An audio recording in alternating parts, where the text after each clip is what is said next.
Bienvenue à vous au Centre des énergies.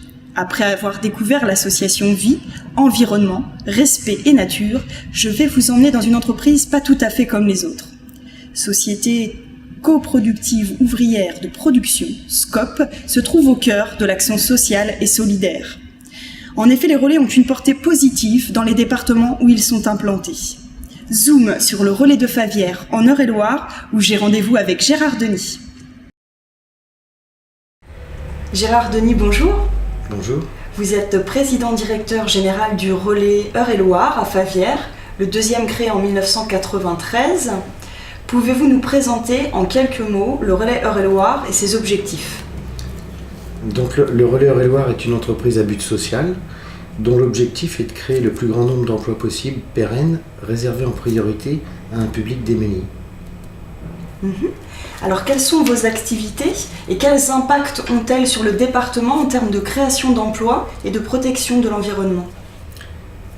Sur le département, nous avons créé une petite centaine d'emplois, ce qui n'est pas négligeable sur le bassin de Rouet et même le rural.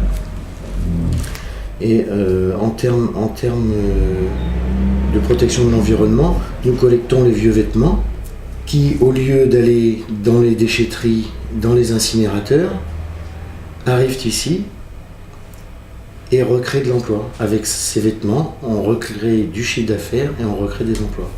Pouvez-vous nous parler de l'isolant Métis ? Rencontre-t-il du succès ici en Eure-et-Loire ?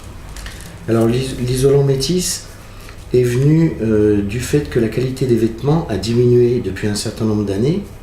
Les vêtements pour le recyclage trouvaient de moins en moins de débouchés. Donc on a réfléchi, on a trouvé la solution de faire de l'isolant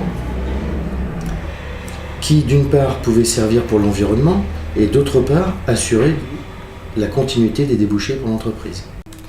Alors, vous participez à un vrai co-développement, notamment avec le Burkina Faso. Pouvez-vous nous expliquer en quoi consiste justement ce partenariat ? Bien, nous avons le Burkina Faso, nous avons également un relais au Sénégal et un relais à Madagascar. Alors, ce co-développement, c'est quoi ? L'idée, c'est de développer des structures qui soient complètement indépendantes là-bas. C'est-à-dire qu'on envoie de la marchandise qui a déjà subi un pré-tri en France.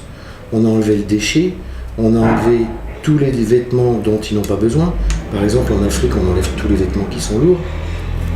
Et on envoie un mélange de vêtements légers en Afrique qui va être retrié là-bas par catégorie. C'est un tri beaucoup plus fin. Donc, ils vont rajouter une valeur ajoutée. Ils vont revendre plus cher. Et ils vont donc pouvoir eux-mêmes créer des emplois, payer des emplois. Pas 1 euro qui est gagné en Afrique ne revient en France. Il faut que ça se développe localement.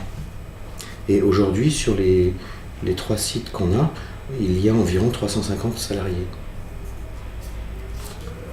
Effectivement. Pensez-vous que l'énergie renouvelable peut créer de l'emploi ?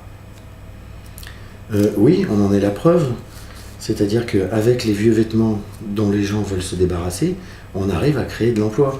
Au niveau national, ici en Eure-et-Loire, on a créé une centaine d'emplois. Au niveau national, on en a créé 1500. Sachant que le gisement de vieux vêtements, en France, il est capté à hauteur de 30%. Donc ça veut dire qu'on peut le doubler, le tripler. On peut espérer, dans les prochaines années, créer 2000, 3000 emplois en France, rien que sur le vieux vêtement. Les gens donnent de plus en plus de vêtements.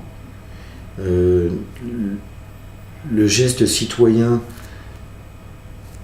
poussé par les communautés de communes, par les collectivités, disent aux gens de jeter intelligemment.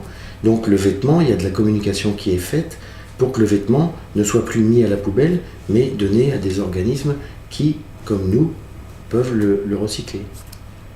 Normalement, l'avenir est, au niveau des dons est bien, et au niveau de l'éco-développement, on y participe. Oui, ça permet de créer de l'emploi et à la fois de favoriser Absolument. la préservation de notre planète. Voilà. Merci Gérard Denis, encore une fois merci.